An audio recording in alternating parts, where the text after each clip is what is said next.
유용식물, 민속식물 이야기, 전통지식 기반의 야생화 활용법, 향신료 이야기. 전 세계 각 지역의 민족들은 그들만의 오랜 경험과 문화적 전통을 바탕으로 주변의 자연 환경을 다양한 방법으로 이용해왔다. 특히 식물의 경우 인간이 살아가는데 가장 중요한 식량 자원이며 질병 치료를 위한 약용 자원으로 각 지역 토착민들은 각기 다양한 방법으로 주변 식물을 이용해왔다.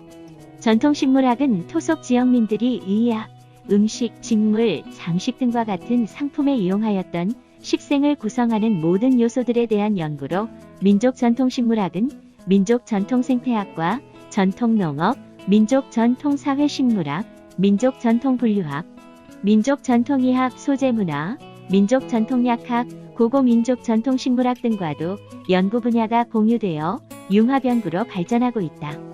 WWF 월드 와이드 펀드 오브 네이처, 유네스코 및 휴 왕립식물원이 공동으로 생물자원 관련 전통지식의 발굴과 보존사업 People and Plants International을 추진하고 있으며 BGCI에서는 민속식물자원 문과를 신설하여 민속식물자원의 발굴과 보존에 대한 식물원의 역할과 기능을 확대해 나가고 있다. 2012년 10월 인도에서 개최된 생물다양성협약 제11차 당사국 총회 12디 캅11에서 2010년 채택된 나고야의 정서에서는 유전자원에 대한 주권주의와 오랜 세월 동안 자국민의 경험에 의해 획득된 전통지식에 대한 권리를 보호하고 그 지식으로부터 파생된 이익을 공유하기로 하였으며 현재까지 우리나라를 비롯한 75개국이 나고야의 정서에 서명하였다.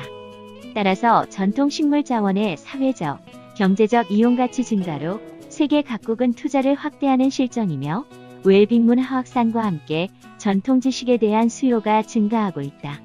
또한 전통지식을 지역의 정체성, 경제적인 가치 추구, 고용 창출이라는 새로운 효과를 제시할 수 있는 현대적 의미의 문화산업으로 인식하여 지역 마케팅과 관련하여 다양한 연구개발 사업을 진행하고 있다.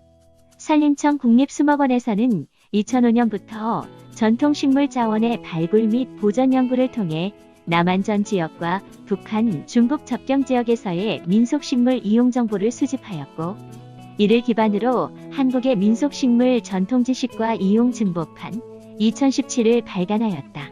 이를 기초자료로 이용 민속식물을 용도별로 식용, 약용, 용제용, 관상용 향신료, 염료, 사료용, 섬유용, 천엽용, 연료용, 살충제, 향료 유지용의 13가지 이용범주로 나누어 전통지식을 활용한 산업화 자원으로서 잠재력 있는 야생화 발굴, 개발하기 위한 연구가 진행되고 있다. 2020년에는 향신료, 향료, 약용식물에서 산업화 소재 및 활용 가능한 식물을 발굴하는 연구를 진행하고 있다. 이 중 한 분야인 향신료에 대해서 살펴보고자 한다.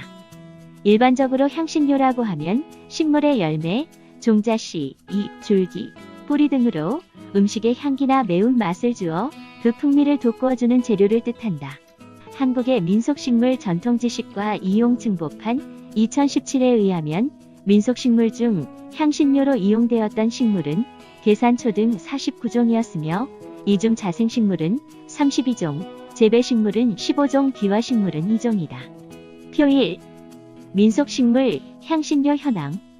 자생식물 목본 13종, 초본 19종, 총 32종.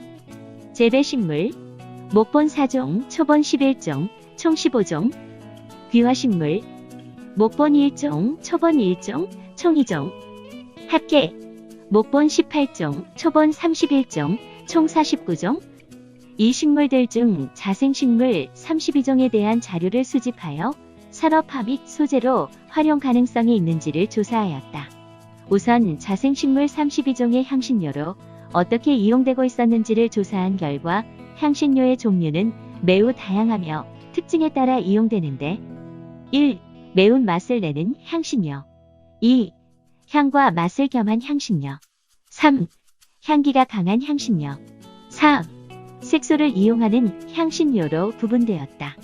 향신료가 식품에 이용될 때는 직접적이고 다양한 기능을 나타내는데 색, 향기, 맛, 매운맛, 쓴맛, 단맛 등 식물의 직접적인 효과를 나타내는 1차적 기능, 식품의 향균성, 항산화성, 착색제, 방부제로서의 역할 등의 효과를 주는 2차적 기능, 생체 내에서 여러 가지 생리 활성을 나타내는 질병 예방, 면역 증진, 노화억제 기능 등과 같은 3차적 기능으로 분류하고 있다. 표 2.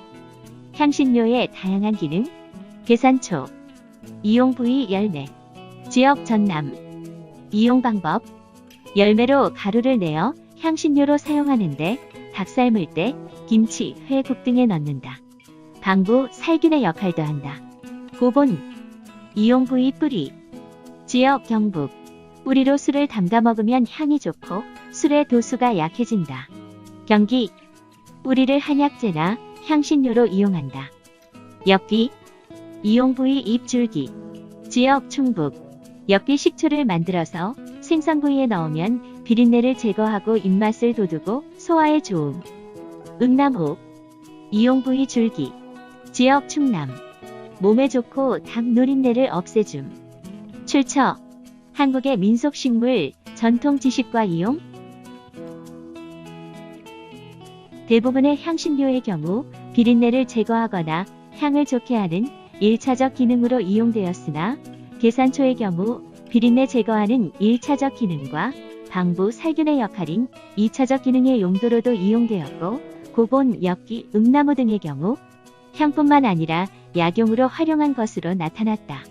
민속식물 중 향료식물로 현대에도 활용되고 있는지를 온라인 대표 포털 사이트 옥션 11번가 지마켓 등에서 판매되고 있는 상품을 조사한 결과 대부분의 상품은 건조, 분말, 즉 발효식초 등의 형태로 이용되고 있었으나 산달래, 오리방풀, 지리강활은 판매되지 않았다. 계산초, 삼부추, 엽기의 경우 모종이나 종자 판매만 되고 있고 다른 용도로는 판매가 이루어지지 않고 있었다. 이에 국립수목원에서는 이러한 식물들에 대하여 판매되지 않는 이유를 찾아보고 야생화 산업화 소재로 개발, 활용 가능한지 그 가치를 찾아보고 활용법을 발굴하는 미활용 야생화의 실효성 검증 및 소재 개발을 위한 연구를 추진하고 있다. 지금까지 유용식물, 민속식물 이야기, 식물자원연구과 석사후연구원 이윤실, 한정윤, 임업연구사 김영재, 양종철이었습니다.